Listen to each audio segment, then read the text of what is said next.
outside critics. I know what I could do in the ring, and that's the only thing that matters, honestly, is that I go out and give it my all and perform. And most likely, 9 times out of 10, when I do that, I'll be victorious.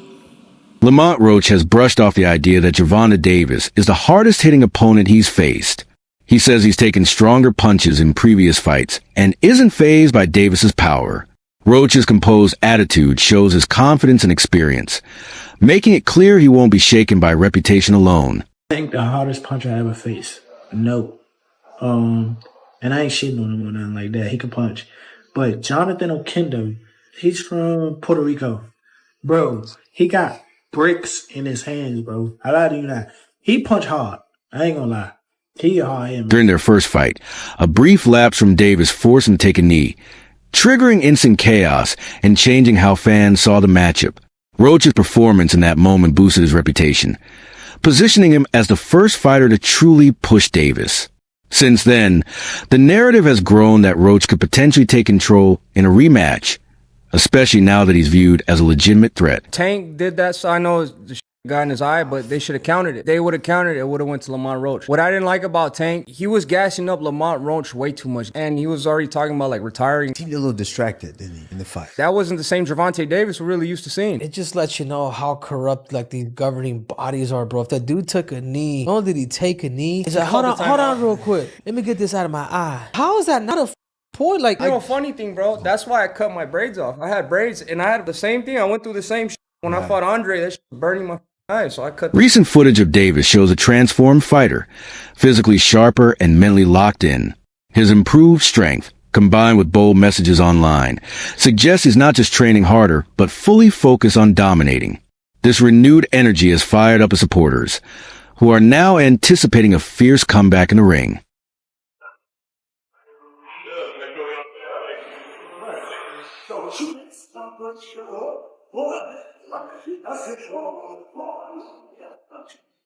Roy Jones Jr. praised Davis for his explosive fighting style, noting his unique blend of power and technique that often overwhelms opponents.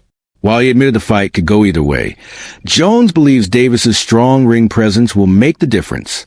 He expects Tank to rise to the occasion and take control once again. Hi, Gervonta Davis versus Lamont Roach. What are we expecting from this fight? Well, we're expecting Gervonta to just continue to show us his dominance and show us who he really is. It's really a coming out party for Roach, but we kind of haven't seen him a lot. So he gets to show people what he has too. And usually when you get two guys who are boxers amateurs, it's going to equate to a good fight for the first 2 rounds. But when they're in the pro round takeover, we'll find out, has Roach adjusted to being a pro yet? Or is Tank too superior now as a pro? And that's where the difference will come in at. You got a good back foot game like that, and you understand boxing like you understand it, he gonna make it rough for anybody. But, you know, Tank is a different animal too. So it's a great fight. That's why everybody want to see it. We can't just look at it and say, oh, he gonna win. Oh, Many believe Davis wasn't at his best in the first fight, possibly due to personal distractions or a flawed strategy. Now, with his pride at stake, he seems determined to show his true form. His intense training and focused mindset make it clear. This rematch isn't just about revenge. It's about reclaiming his dominance and silencing all doubt. Breaking news, Tank Davis vs. Lamont Roach 2 is set for August 16th in Las Vegas. And this is a rematch of one of the most controversial fights in recent memory, where Roach arguably won 7 to 8 rounds of that fight, and then Tank took a voluntary knee in round 9, which wasn't ruled a knockdown, but ultimately, it was scored a majority draw. Now in the rematch, I do expect Tank to look much better than he did in the first fight. I don't think that was his best performance by any means. And that means being more active in the early rounds, you know, not just staying on the ropes looking for counters. And I'm sure he'll be willing to exchange more with Roach this time around. You know, the left hands, the combinations, the body shots, that's where he had the most success in the first fight. And Roach, he just needs to stick to what made him so successful in the first fight. His forward pressure, staying behind that jab and right hand. But most importantly, he wasn't scared to take it to Tank, but he also didn't get too aggressive. You know, most of Tank's opponents, if they're scared of the power, they'll sit back on the ropes, get slowly broken down. Or if they end up getting too aggressive, they get caught with the counterpunch. But Roach, he was sharp that whole fight. You know, I would go Tank in the rematch. I think he has a lot more to show this time around. But Roach did prove to be a very tough test. But you guys let me know who you got. Roach's goal for the rematch isn't just a win. It's to score a knockout. His intense training reflects a clear desire to make a bold statement. A decisive victory over Davis could be career-changing, elevating him to the top tier of boxing and building a legacy defined by both skill and relentless determination. You sent him to retirement earlier. My initial plan is to win, but every time I fight, I'm trying to knock somebody out. So, so if that happens in the midst of it, that'd be a blessing. That'd be definitely something that I work for, because I work my ass off. But yeah, if he on his way out, well, why not kick his ass out? It does in a sense, but yeah, it do for sure. I ain't gonna lie. I like to prove people wrong, and I damn sure like to prove myself right. So yeah, it definitely gives me an incentive. And like I said before, I've been here before. The heck the fight they had me duck. Right now, they really got me. They really got me. Roach has confidently stated that he's fully prepared for the rematch, claiming he has all the skills needed to win. His confidence doesn't come off as arrogance, but rather as assurance grounded in hard work and focused training. He believes he's ready to handle whatever Gervonta Davis brings to the ring. 30 people, knocked out, 28 of them, right? What makes you different?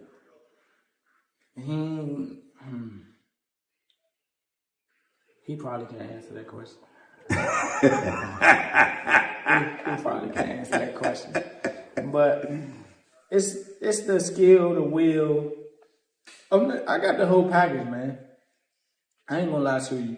I'm not sitting there waiting to get hit by nobody, especially somebody that's supposed to be a power puncher. That's evidently a power puncher. Greg Hackett stressed that the pressure is equally intense for both fighters, with no clear edge on either side. He believes the outcome will come down to pure precision. For Davis especially, Hackett warned that unwavering focus and discipline are crucial. There's absolutely no room for mistakes. Rumors of what's going on in Tank's camp and, training with this person, training with that person. Yeah. Who has the edge heading into the rematch? Neither one of them. Lamont, you know what? I'm lying. 55-45, Lamont. Why? Lamont got the edge because he already did the unexpected. He was supposed to get knocked out coming up from 130. And not only did he not get knocked out, he performed and possibly won the fight. That's what some people believe. I thought it was a very close fight. I think, but after you asked me that question, I'm thinking about it. Yeah, I think Lamont do have a slight edge just because he did what he wasn't supposed to do. So a lot of people go in there and they're very obedient to Tank's power, and Lamont wasn't that night. Lamont wasn't having it, and he said he wasn't having it. He said it before. Y'all tripping. Y'all must be really like tripping. So I guess we was tripping.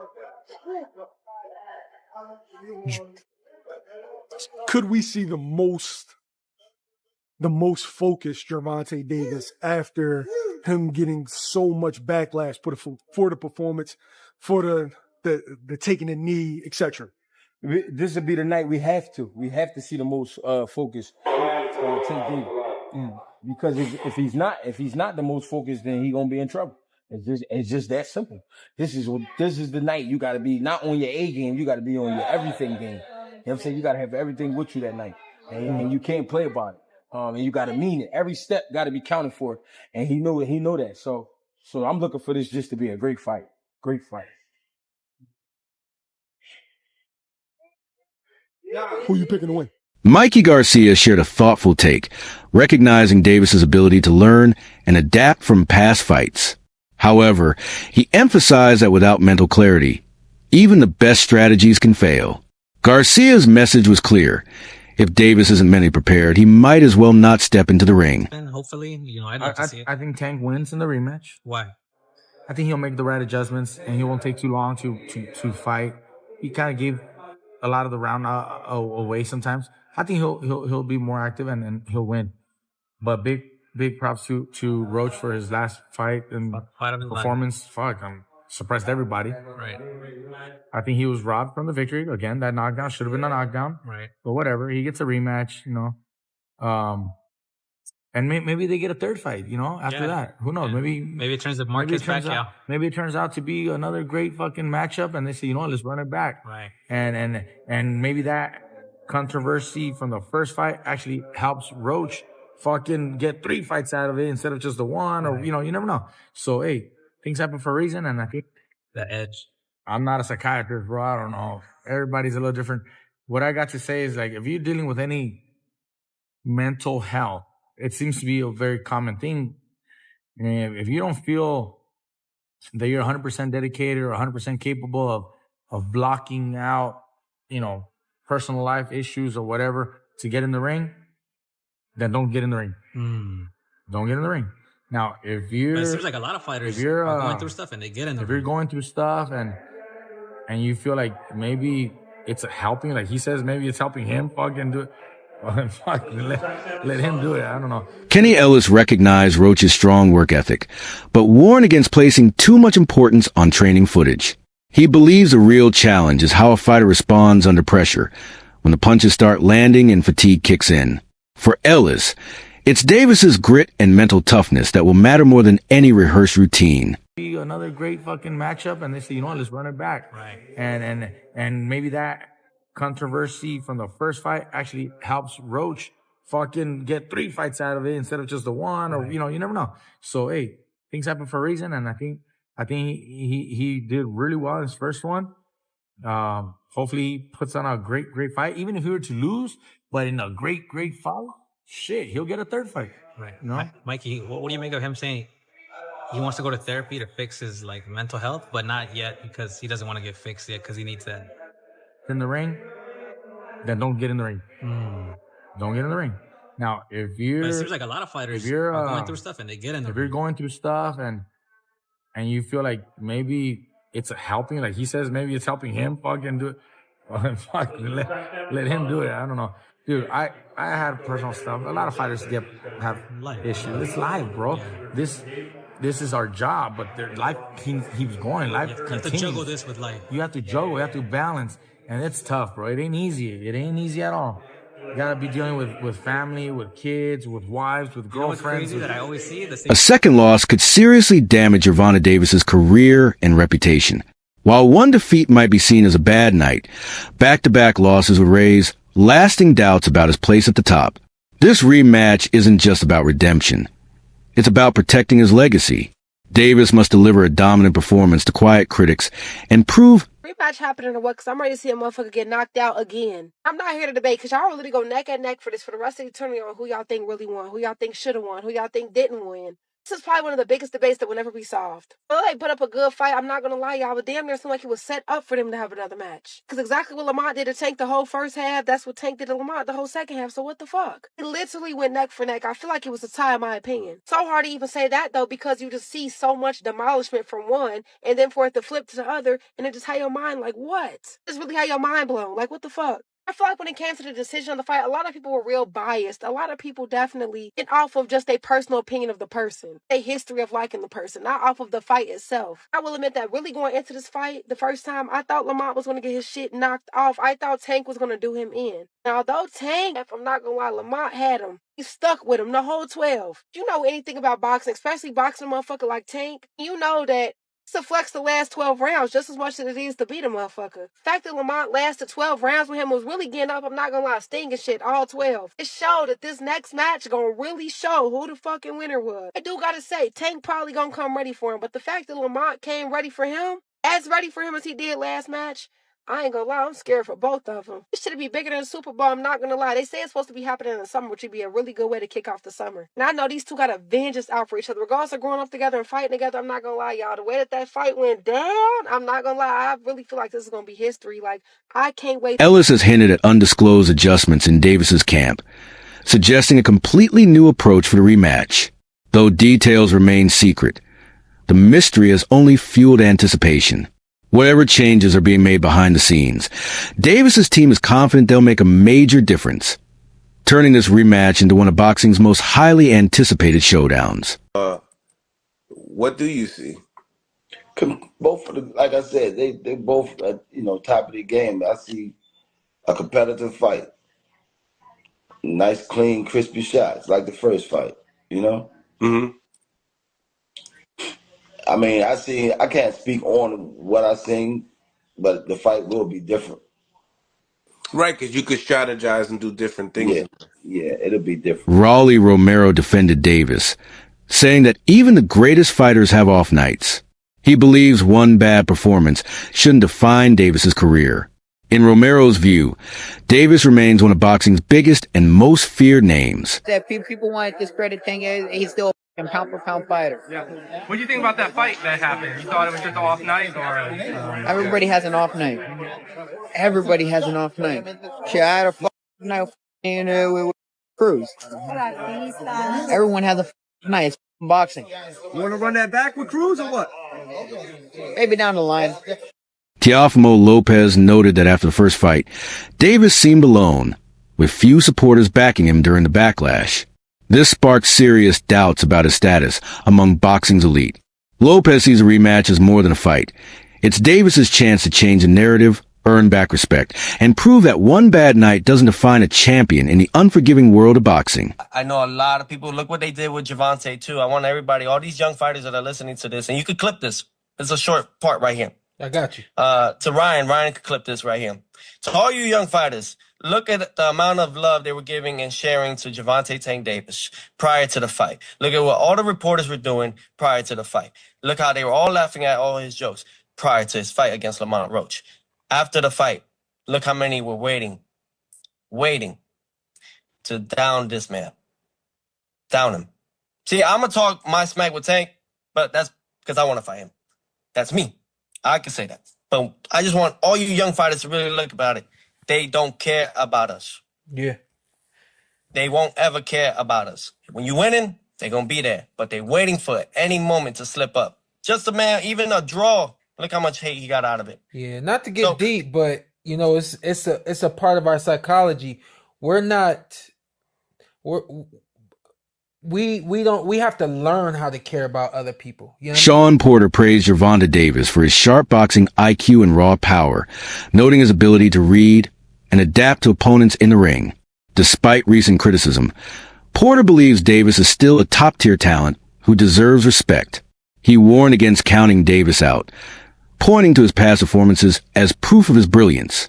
In Porter's eyes, Davis's mix of strategy and strength keeps him a dangerous force in the lightweight division, far from finished and still highly impactful. And the thing that I really appreciate about Tank is he's a dog. That kind of what he just said, you can put them earmuffs up and go at it. He kind of will assess you as well, and whatever he needs to do, he'll do it, you know. So Gervonta Davis is more focused than ever, pushing himself to prove he still belongs at the top. His training is intense, blending power, speed, and refined strategy to correct the mistakes of the first fight. He's not just looking for a win. He wants to dominate and erase all doubt. Every session reflects his determination to rise above criticism, outclass his opponent, and remind the world he's still one of boxing's most dangerous and skilled fighters. Everybody really think Tank go take the L. I've been seeing it. They said it's over. They think that this time Lamont go in more confident, knowing that basically he can, really take it to Tank. Yeah, I want him to go in there confident. He's very skilled. Go in there confident. Because you gonna go up against a different Tank, like I told y'all in previous videos. He gonna go in there confident, thinking he could walk Tank down. Don't forget, with Tank, if he get you on that button, them lights going off. I don't care who you is. Remember how it ended up with Frank Martin? So yeah, don't go in there thinking that you going against like somebody that, like Ryan Garcia, somebody that's gonna fold. You going against Gervonta Tank Davis, and I think that confidence is what's gonna get Lamont dropped. Because one thing I will say, with Tank, that wasn't your best fight against Lamont, bro. Confident, and you was really just, your mind was in y'all story, the lore and everything with y'all history. You ain't going there like I'm fighting a stranger. You going there like, oh, this Lamont, this from the same camp, we from the same area. But now I think that whole situation woke him up, because you got to think, Tank not used to